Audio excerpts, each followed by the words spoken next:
নোবেলের সঙ্গে কোনো মেয়ের 7 মাস থাকা সম্ভব না।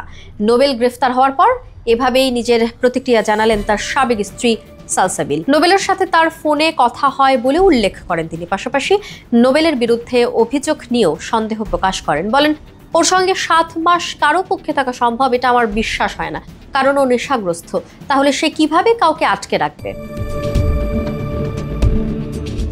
নোবেল আটকের খবর সামনে আসার পর নিজের ভেরিফাইড ফেসবুক অ্যাকাউন্টে এ নিয়ে একটি স্ট্যাটাস দেন সালসাবিল মাহমুদ, যেখানে লেখেন, আমি বর্তমানে বাংলাদেশের বাইরে অবস্থান করছি এবং আমি কারো বিরুদ্ধেই কোনো প্রকারের মামলা দায়ের করিনি।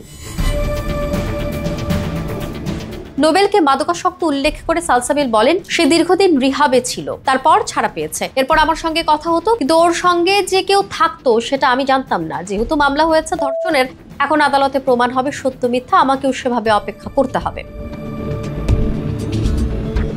এদিকে আদালতে হাজির করার পর তাকে কারাগারে পাঠানোর নির্দেশ দেওয়া হয়েছে। সম্প্রতি সামাজিক যোগাযোগ মাধ্যমে নোবেলের একটি ভিডিও ভাইরাল হয়, যেখানে তাকে একজন নারীকে সিঁড়ি দিয়ে টেনে হিঁচড়ে নামাতে দেখা যায়।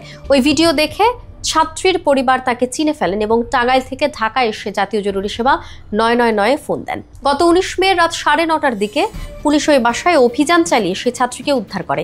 অভিযানের সময় নোবেল পালিয়ে যান, তবে প্রযুক্তির সহায়তায় রাত 2টা তাকে গ্রেফতার করা হয়।